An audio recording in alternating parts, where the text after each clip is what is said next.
அன்பு உறவுகளுக்கு வணக்கம். நாளும் தூய தமிழ் சொற்களை கற்று வருகிறோம். அதன்படியாக இன்று நாளும் தமிழ்படி பருவம் 15 பகுதி 3 அபிஷேகம் என்கிற அயல்மொழி சொல். இதை கோயில்களில் நாம் கேட்டிருப்போம். ஆண்டுக்கு ஒரு முறை, 12 ஆண்டுக்கு ஒரு முறை, 18 ஆண்டுகளுக்கு ஒரு முறை என இந்த அபிஷேகம் செய்கிறோம் என்றெல்லாம் பார்த்திருப்போம். செய்திகள் வந்திருக்கும். அந்த அபிஷேகம் என்பது ஒரு அயல்மொழி சொல்.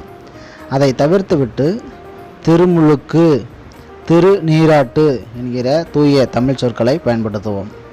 குடமுழுக்கு என்கிற சொல்லை கூட நாம் கேட்டிருப்போம். அதைவிட அபிஷேகம் என்பதற்கு இணையான மாற்று சொற்கள் தூய தமிழில் திருமுழுக்கு, திருநீராட்டு. அடுத்ததாக அபேட்சகர் என்கிற அயல்மொழி சொல்.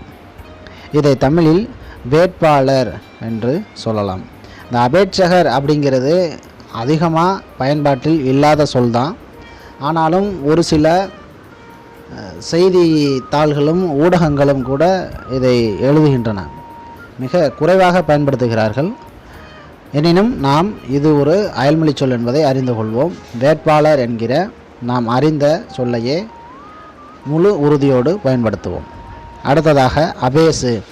அபேசு என்பது ஒரு ஆங்கில சொல். அவனை பற்றியா அப்படியே அபேஸ் பண்ணிட்டு போயிட்டான் பற்றியா அப்படின்னு நம்ம ஒரு சொல் வழக்கில் பேசுவோம். அபேசு அப்படின்னா என்ன அப்படின்னா ரொம்ப விரைவாக எடுத்துகிட்டு போயிடுறது. இப்போ அதை தான் விரை கவர்வு, துடுங்கவரு, துடுக்கா மிடுக்கா இருக்கிறாங்க அப்படின்னா இப்படி வெடுக்குன்னு இருக்கிறாரு அப்படின்னு சொல்லுவோம் இல்லையா? அதை தான் இப்போ இந்த அபேசு அப்படிங்கிற ஆங்கில சொல்லுக்கு தமிழில் துடுங்கவர்வு, விரை கவர்வு, திடுந்திருட்டு என்ற 3 தூய தமிழ் சொற்களை நாம் பயன்படுத்தலாம். அடுத்ததாக அம்சம் என்கிற அயல்மொழி சொல்.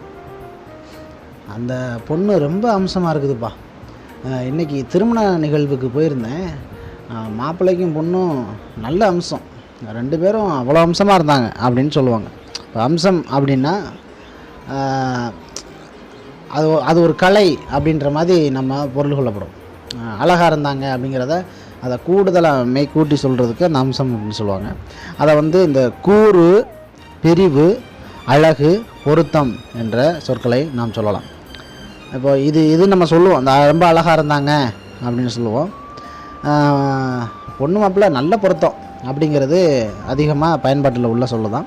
ஆனாலும் இந்த அம்சம் அப்படிங்கிற அயல்மொழி சொல் அதிகமாகவே ஊடுருவி இருக்குது நமது தமிழ் மொழியில். அதனால் அந்த அம்சம் என்கிற அயல்மொழி சொல்லை தவிர்த்து விட்டு கூறு, பிரிவு, அழகு, பொருத்தம் என்கிற தூய தமிழ் சொற்களை கற்பிப்போம். நன்றி உறவுகளே. தொடர்ந்து நமக்கு பெரும் ஆதரவை தமிழை கற்க நல்கி வரும் பேராசான் அசித்தர் மற்றும் தமிழ் புலமைகளுக்கு நன்றிகளும் பாராட்டுகளும்.